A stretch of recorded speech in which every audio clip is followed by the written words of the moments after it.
Ang sabi nila, pag may AI daw, mawawala na ang work ng mga virtual assistants. However, para sa akin, pwede natin katulong yon para magkaroon tayo or matulungan niya tayo sa ating mga online jobs. At this is just a simple guide para do sa mga beginners.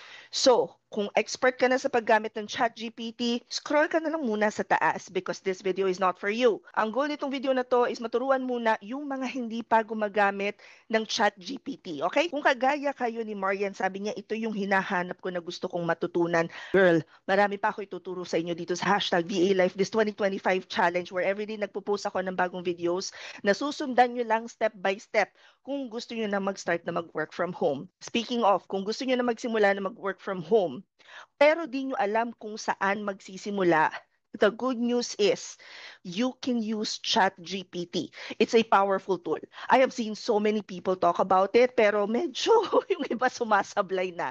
Kasi ang nangyayari is ginagamit to fake it till you make it. Now, let me show you how you can use it the right way. Kasi as a virtual assistant, as a freelancer, you can use this para mag-level up sa mga tasks, even if beginner ka pa lang. Una sa lahat, para sa mga hindi nakakaalam, si ChatGPT ay isang AI tool na pwede mong kausapin.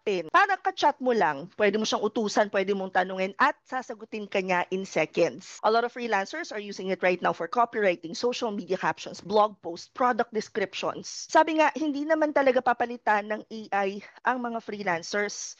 Pero ang freelancer na gumagamit ng AI, papalitan yung mga hindi pa nakakasabay. At para sa akin personally, isa sa mga benefit ng ChatGPT is mas mapapadali niya yung trabaho mo, lalo na kung hindi ka writer. Some of the things I remember using it before, nung bago ko palang nakikilala si ChatGPT is pag-create ng mga summaries for articles, pag-generate ng topic ideas, paggawa ng outline for reports, presentations. Sobrang time saver niya. Like, hindi mo na kailangan mag-browse ng napakaraming articles ng sobrang tagal.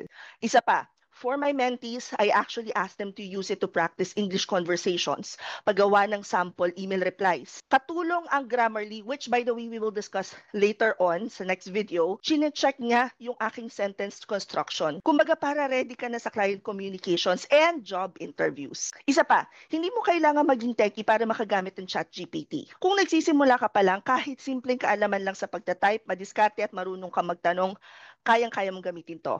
Pero just like any other apps or tools na ginagamit ng mga virtual assistants, kailangan meron ka ng core skills. Number 1 is basic English. Number 2, curiosity. Number 3, kailangan malinaw ang pagtatanong mo. Mas specific, hindi ka na dapat kagaya ng iba na nagtatanong pa ng how. Let your creativity flow when you talk to ChatGPT. So for task number 6, I want you guys to go to chatgpt.com, click on sign up, and click on continue with Google. Gemini, tingnan mo nga rin kung ano, gemini.google.com. Dalawa na ipapakilala ko sa inyo ha. Si ChatGPT at si Gemini. Sa ibang lugar kasi alam ko, meron tayong mentee sa Germany. Saudi ang pinakamahirap, wala si Sarah today. Saudi medyo nahihirapan kasi marami silang band. Now, I need you guys to create an account sa ChatGPT by clicking on sign up and then clicking on continue with Google. Or, kung marunong na kayo ng ChatGPT, then I want you to go to gemini.google.com. It is pretty much the same. So, for today, either or, si ChatGPT, kapag tinanong mo siya, halimbawa, what's the latest news about, ano bang latest chismis ngayon? Sorry. Bigyan nyo nga ako na pwedeng i-research natin na ano. Tingnan si Julia Gerard.